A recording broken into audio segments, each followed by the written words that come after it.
Assalamu alaikum. So, I have been invited here to speak about some things that I feel very strongly for. I've worked in this area for a long time, and today I want to give a different perspective to all the work I've done in so many years. Let me start by talking about the importance of an organ of our body, which is the brain. I think brain is a miracle. It's a human miracle. It's something you can't explain. The power of a brain. When you talk about the brain, and if I were to kind of give you a perspective on what it would be, and physicists and scientists have said this, so I'm just copy-pasting this for you, that a brain, if envisioned, is like this big block in the city, where you need an entire river to ensure that the right kind of water supply reaches every part of it. It's as huge. And you need a power plant to energize it. Nevertheless, this is what science says, but will you believe that a brain actually just needs 20 watts? 20 watts of energy to operate 70,000 plus decisions and choices you can take in a day, sometimes maybe more. That is the power of human brain. And that is what I want to equalize it with today. Let's call the brain this dim light bulb. So now link this with the whole concept of someone getting an idea and the bulb glowing all loud and yellow, showing, oh wow, someone has an idea. Now you can relate to this diagrammatic view of a brain where you say a brain shows and is equivalent to a bulb glowing and referring you to an idea. I, and you and I both, we have lived our lives imagining that we, as we grow, we will predict the future. And how will we predict the future? The future that we predict will actually process and happen here up in this organ called the brain. But how do we predict the future? Have you realized? We predict the future by what we see. So a lot of you people here that I see are younger than myself. Some may have clocked the same amount of years as I have, some more. But if you go back in the 80s and the 70s, we used to see these very fascinating cartoon characters, Jetsons. And we would see these amazing creations of humans in Star Wars, in Star Trek. And we would see people using these strange gadgets. Smartwatches, Wi-Fi, tabs. You name it. And all of these things, while I speak to you, none of you is inspired. Because you've seen it happen in front of you. But for those of us who've not, a lot of this used to sound like magic. A lot of this used to sound like, can this even happen? How will this happen? While some of us thought it's magic, another portion of us went on to find out how can that magic be made reality. Look around you. All of the things I said, the smartwatch, a mobile phone, tabs, automated doors, drones, talk about anything. You're living in that future today.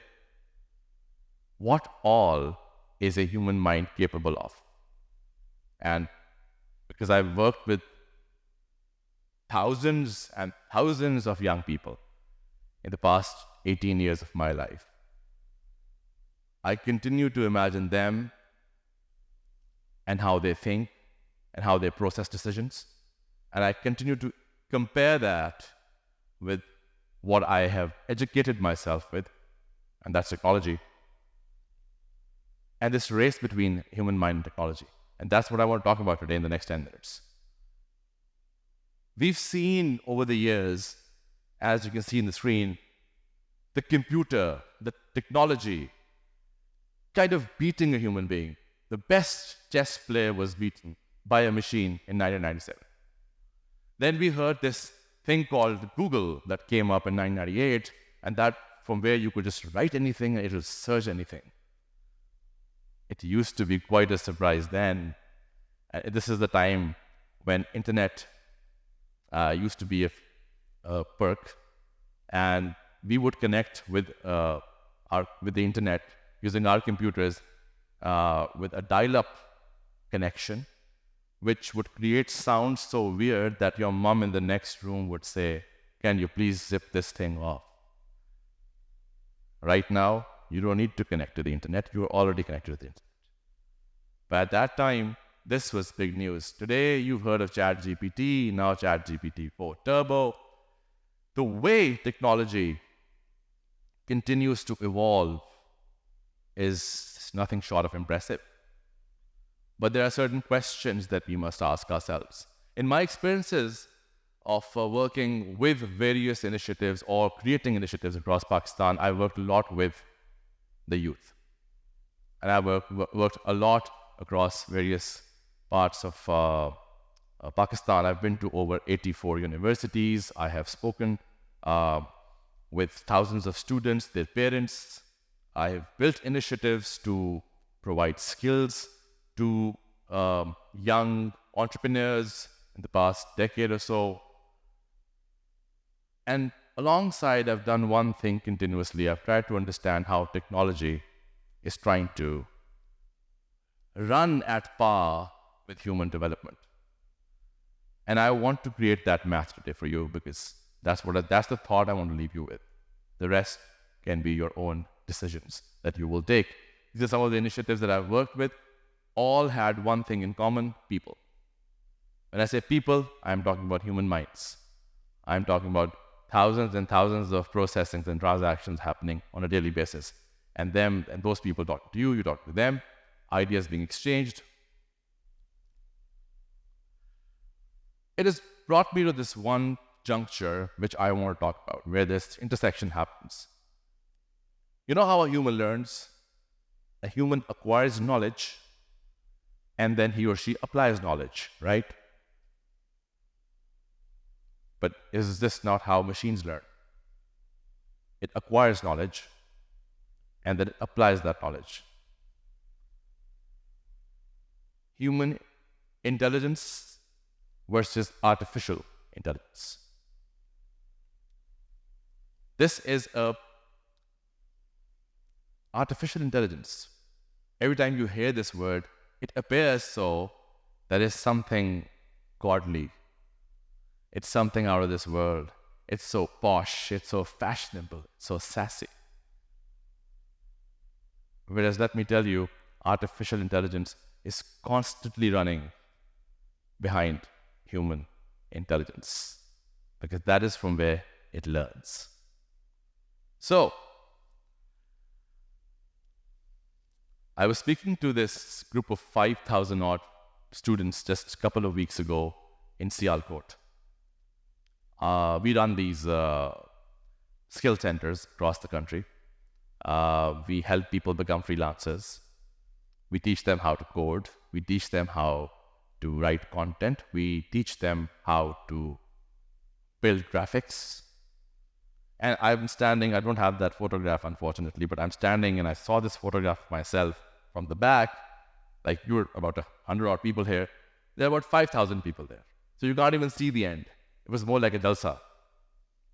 And I am telling them the importance of content creation. And if you learn it, you will make money for yourselves and your households. I'm telling them the importance of graphic designing as a skill.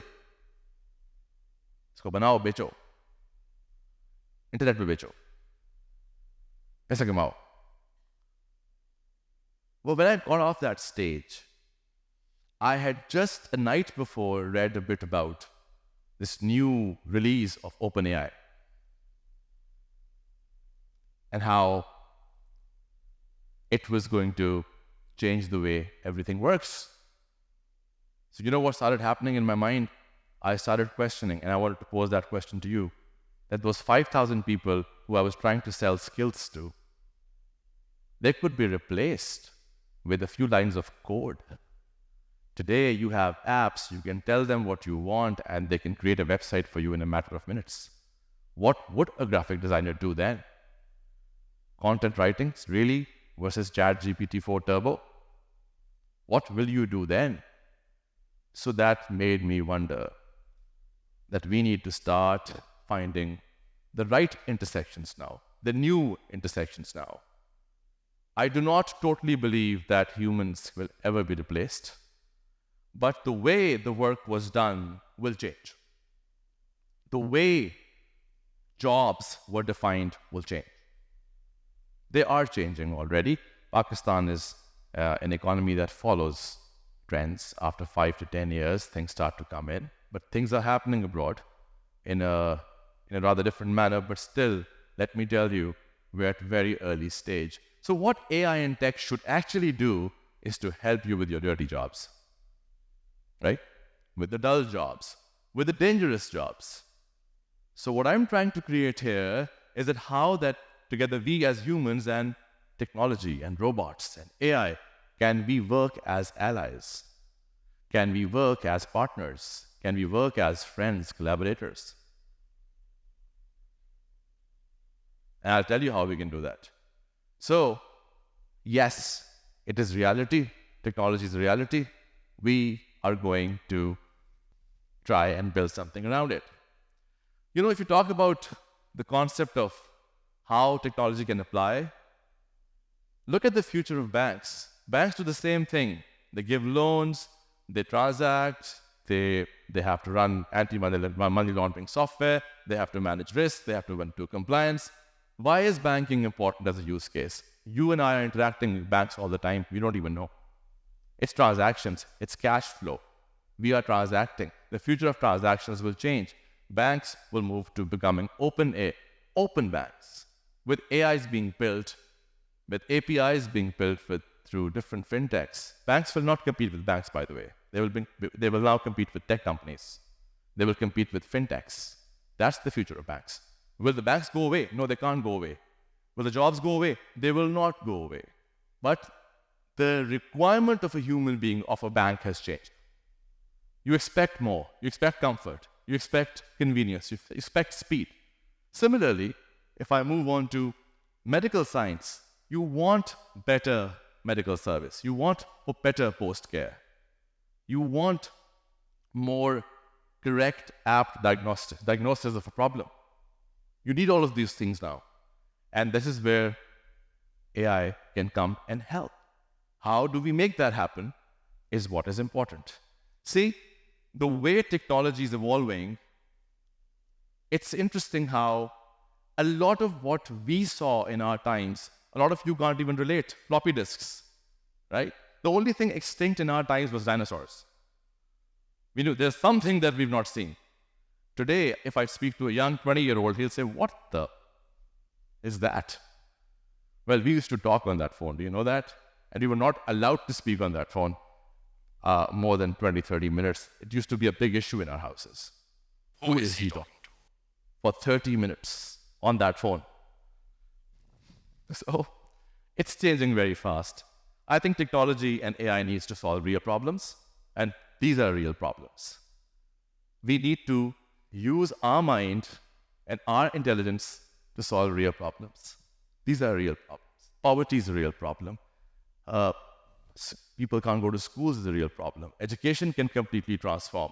We have to take away the laundry work of teachers where they're checking books and all. This can be done through robots and will be done through robots. They should focus on teaching and one-on-one coaching so people can improve as human beings.